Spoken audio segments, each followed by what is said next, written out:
আসসালামু আলাইকুম দর্শক। আজকে আমি চলে আসছি এমন একটা জায়গায় যেখানে আসলে অনেকেই আসেনি। সেটা হচ্ছে রাজশাহী যে পঞ্চবটি শ্মশান আছে এইখানে।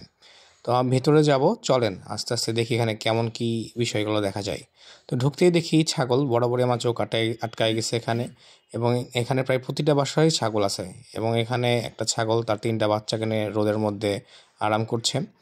আর এইটাই সে হচ্ছে একদম মহাশ্মশানের মেন গেট, যেটা সেই গেট। এখানে ভেতরে আমি কখনো যাইনি, তবে একটু ভেতরটা দেখানোর চেষ্টা করব দূর থেকে আপনাদেরকে। এখানে হিন্দুদের যে শেষ যে ইয়াটা হয়, পুরানো বা দাহনের বিষয়টা, সেটা এখানে হয়ে থাকে রাজশাহীতে। আর এই জায়গার পাশেই যে একটা বাঁধ আছে, সেটার নাম হচ্ছে আইবাদ। আর এই জায়গাতে আসার পরে আমি আসলে নিজেই অবাক হয়ে গেছি যে এরকম ধধু খা খা মরুভূমির মতো অবস্থা। এখান থেকে আসলে মানে কি বলবো, যে আমি নিজে দাঁড়িয়ে খুবই খারাপ লাগছিল, কারণ এখানে একসময় এত পানি থাকতো। আর এই আইবাদ ছিল খুবই বিখ্যাত একটি বাঁধ রাজশাহীর মানুষের জন্য। আর এখান থেকে বরাবরই দেখতে পাচ্ছেন যেটা দূরত্বটাও একেবারে অল্প না, বেশ বড় একটা বাঁধ। মানে মানুষের আনন্দদায়ক একটা জায়গা হিসাবে। আর এই জায়গার পাশে যে আশেপাশে মানুষগুলো আছে, এখন এই জায়গাতেই আপনার হচ্ছে চাষাবাদ করছে বা বিভিন্ন ধরনের সবজি লাগাচ্ছে। এছাড়া আসলে আর কোনো কিছু করার নাই, কারণ যে প্রমত্তা পদ্মা, সেটার কোনো স্রোতধারা কোনো কিছুই নাই। আর একদম বাঁধের শেষ প্রান্তে আমি দাঁড়িয়ে আছি। এখান থেকে আপনাদেরকে নদীটা দেখানোর চেষ্টা করছি। দেখেন এটা আসলে কত পিছে চলে গেছে বা কত দূরে চলে গেছে নদীটা একদম শহরের কাছ থেকে। আস্তে আস্তে যে নদীর যে গতি বা নদীর যে প্রবাহ, একটা বহমান একটা চরিত্র, সেটা সম্পূর্ণই হারিয়ে যাচ্ছে।